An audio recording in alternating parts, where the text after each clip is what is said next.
She slammed the letter down on my porch like it was some royal decree. "You can't leave the H.O." It read, bold red underlines all over it. I stared at the paper, heart thumping, and laughed soft at first, then bitter. This woman really thought she owned me. Karen, real name, Suzette, but no one called her. That was the HOA president, the self-declared guardian of property value on our street. She marched around with a clipboard like she was a sergeant, ready to report paint chips or grass longer than 3 inches.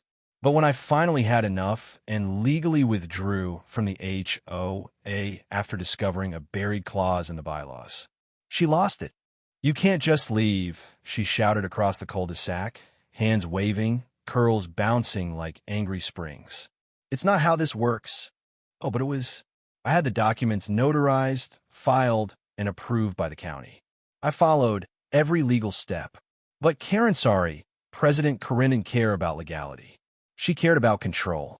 And when she showed up with a lawsuit, man, my jaw dropped. HOA versus Mr. Cole Matthews. Breach of contract, damages, emotional distress, defamation. "Are you serious? You defamed me," she sneered at mediation. "You call me a dictator." I blinked.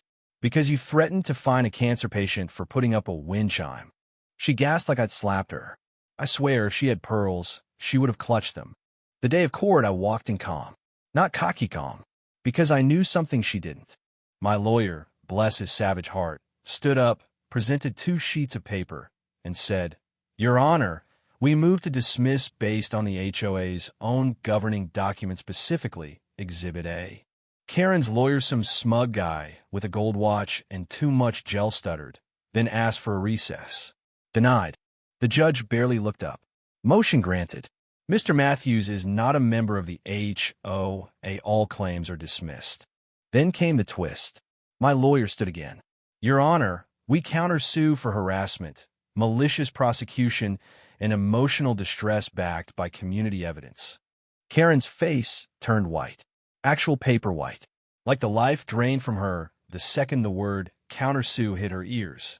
Exhibit B? A flash drive full of video clips, texts, and neighbor affidavits. Karen screaming at kids on bikes, snapping photos of a mother breastfeeding in her front yard. Yes, really, and chasing a mailman because his socks weren't HOA regulation. The courtroom went silent. Someone even gasped when a video played of her yelling at a wheelchair-bound veteran for unauthorized flagpole height. "She traumatized my kids," one neighbor testified. "They won't ride their scooters outside anymore." In just 2 minutes, the judge awarded me $1 million in damages. 2 freaking minutes. That's how fast karma spun back and slapped her across her smug face. Karen collapsed in her chair. "This is ridiculous," she wailed. "I was protecting the neighborhood." The judge didn't blink. "You were abusing power, Ms. Everett." Oh, and remember that twist I mentioned? Karen used HOA funds to hire her personal attorney. Illegal use of community funds.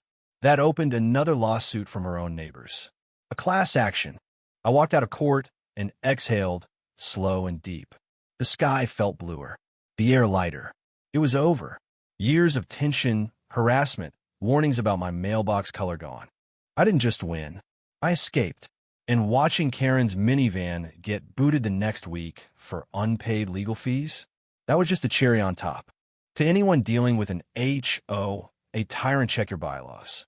There might be a legal backdoor just waiting. And if they come at you with a lawsuit, make sure yours hits back harder. And hey, if you want more real stories like this one, subscribe to the channel. Justice, karma, and epic HOA smackdowns await.